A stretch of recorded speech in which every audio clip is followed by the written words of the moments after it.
This week on Christian World News, meet the former Special Forces soldier who dashed out under ISIS fire to save a little girl. This Christian warrior says it's all about loving your neighbor. Plus, candid confessions from one of the giants of the Christian ministry. Hear about his ups and downs and how his father's advice saved his own family. My exclusive interview with Dr. James Dobson. And 40 denominations, 300 churches, and thousands of Christians all coming together to spread one message: God loves Cuba.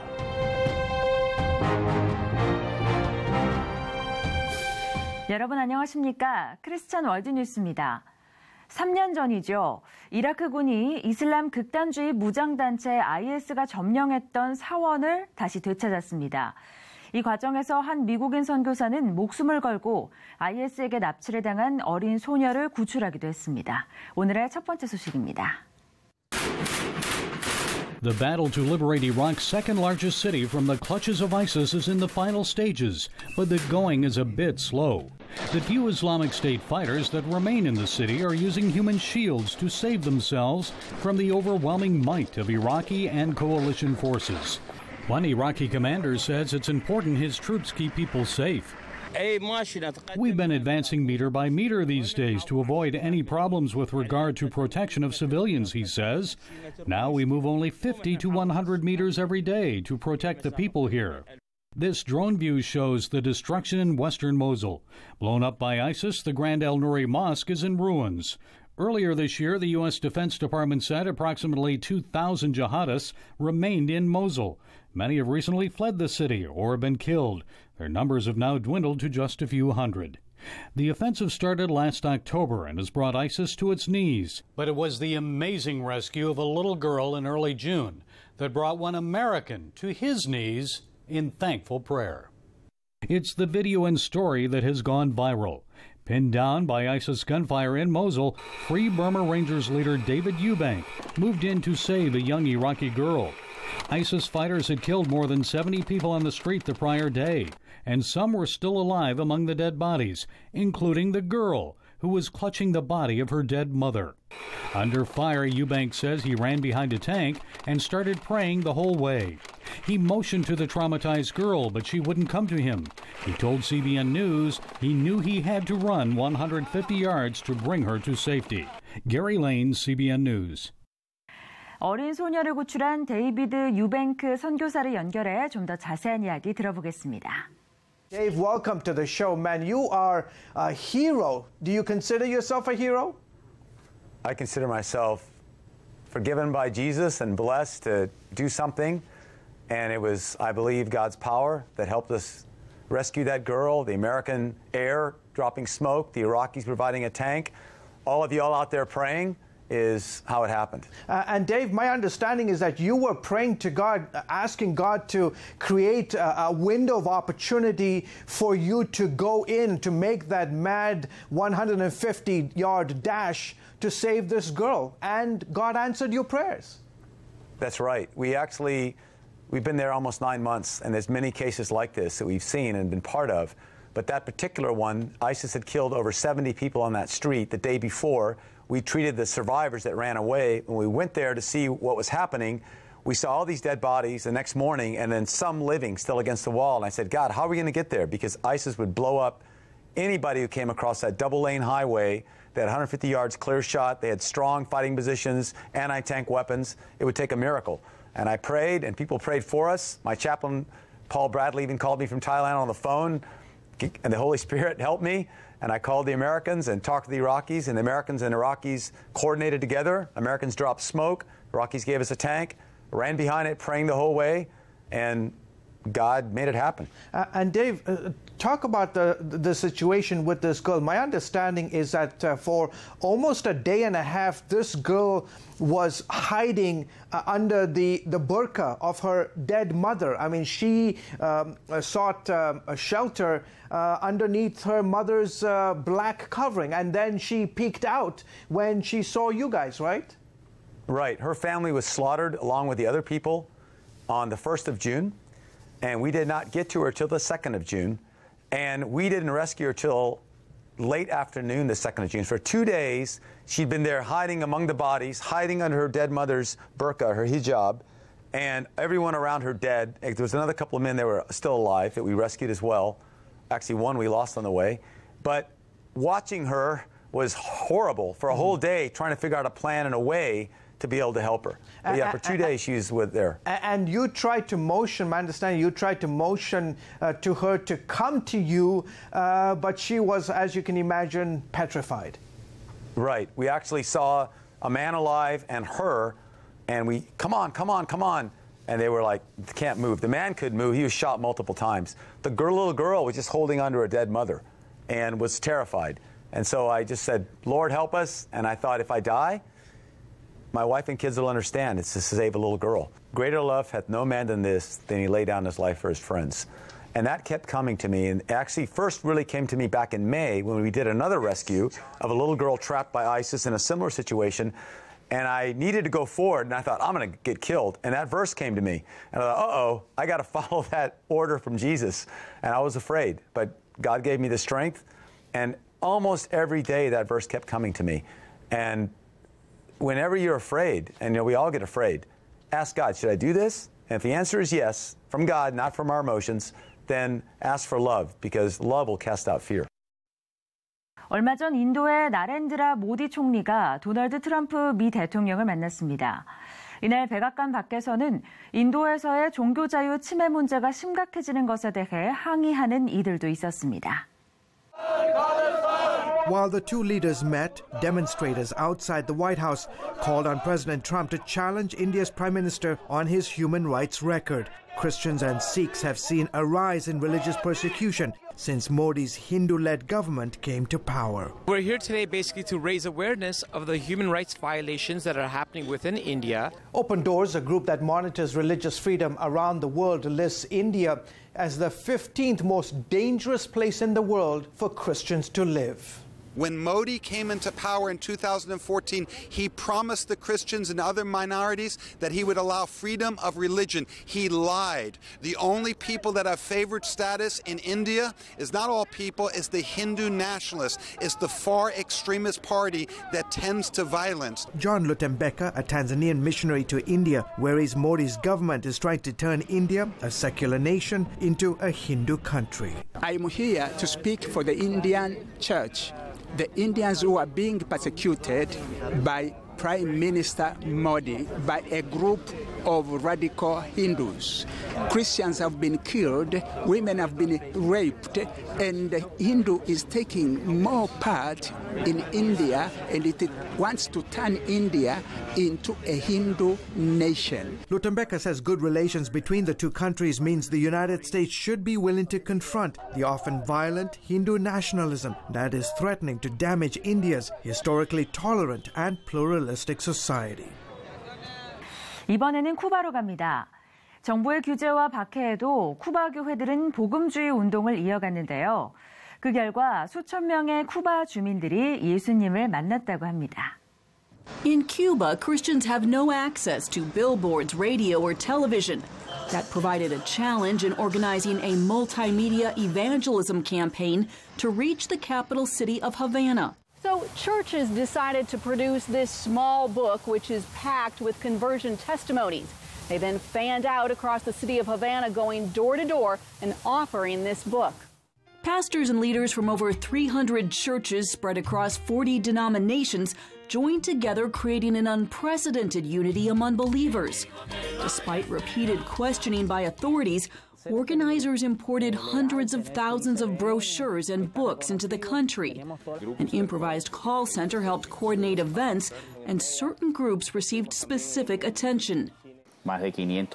We were able to distribute more than 500 books in Havana's prisons. We worked in almost all the children's hospitals in this city, places where no evangelistic activity had ever taken place. Christian musicians promoted the campaign in concerts and with a music video distributed on social media. Filmmakers also recorded testimonies, finding yet another way to spread the gospel. Campaign organizers say that prayer and collaboration created a winning combination. It's estimated that more than 16,000 came to Christ, and workers gave out over 100,000 books. The believers were saying it was incredible what was happening. Even people who in the past didn't want anyone to talk to them about the gospel were coming and asking for the book. We had to split our cell group because people started coming who prayed in faith and were converted because of this testimony. Powerful testimonies have also emerged, including this from a man who had lost all hope. I had decided to end my life. I went into the bathroom and I found that little book. I don't know how it got there. I found an address on a card inside. I said, "Let me make one last attempt. I am going to go talk to a pastor." After meeting with that pastor and accepting Christ, he described incredible peace. The next step in the campaign is to distribute more testimony books along with the Gospel of John. Organizers say churches are now focused on follow-up and the discipling of new believers. Heather Sells, CBN News. 제임스 돕슨 목사는 이 시대 가장 영향력 있는 복음주의 지도자로 손꼽히는데요. 포커스 온 더 패밀리라는 제목의 라디오 방송 프로그램의 진행자로 가정의 중요성을 알려왔죠. 이 프로그램이 40주년을 맞았다고 합니다. 제임스 돕슨 목사를 만나러 가보시죠. Jim Dobson was born in Shreveport, Louisiana in 1936, the son, grandson, and great-grandson of ministers. A lot of people don't know this, but you had actually a few little rebellious years. Surprise, surprise. My dad was gone a lot, and my mother raised me. She was a great, great mother. Like a lot of kids, when I turned 16, I began to think I knew more than she did. And I had been out somewhere. I didn't do anything really bad. I won't even tell you what it is. But I came home, and she said, I know where you've been. And I said, right. And I said, I'm going to do it again. And I'd never taken her on like that. And she looked at me, and she said, what did you say? My dad was 1,000 miles away, and she called him. And while I was standing there, she had a simple message for him. She said, I need you. And to my shock, my dad canceled a 4-year slate of revival meetings. 4 years, and said, I'm not doing that anymore. He got on a train and he came home. That decision changed everything for the young Jimmy. And my dad, by making that sacrifice, invested in me. We hunted, we fished. He was with me. He pulled me back from the edge, Wendy, and he and the time I was an only child, so the time with my mother and dad was idyllic. But the young Dobson did not follow his forefathers to the pulpit, choosing instead the path of academia, and served as a child psychologist at Children's Hospital in Los Angeles for many years. But his love for academia was overshadowed by his growing concern for the rapid demise of the family. I saw where it is now, coming. With his wife Shirley and 2 young children, Dobson left university life in 1977 to begin a radio program on 34 Christian stations called Focus on the Family. Mr. President, thank you for coming by to see us here at Focus on the Family. Well, I am very pleased to be here. Unfortunately, it was his own family that began to suffer.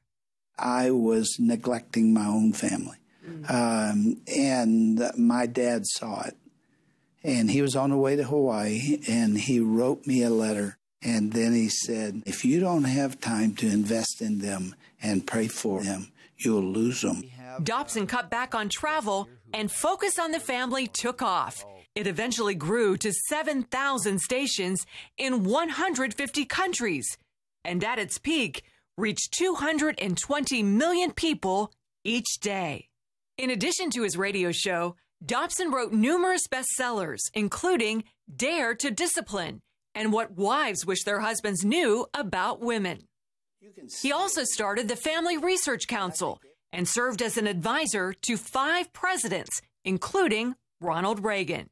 He said, I want you to tell me what I can do to strengthen the family. Wow. I said, why not a family impact study commission? There were 4 of those, and he issued executive orders for all 4. In 1989, Dobson shocked the nation by sitting down with serial killer Ted Bundy the day before his execution. He told Dobson violent pornography led to his unthinkable behavior. For the record, you are guilty of killing many women and girls. Yes. Yes, that's true. After more than 30 years at Focus on the Family, Dobson left the radio show he founded. This was your baby, and in 2009, you walked away. Why? Well, I frankly don't want to go far into that, but there were philosophical differences, and it was obvious that that I saw things a little differently than the person who was my successor. He began a new nationally syndicated show called Family Talk, but says his message hasn't changed. You cannot have a strong country without strong families. That's the next generation.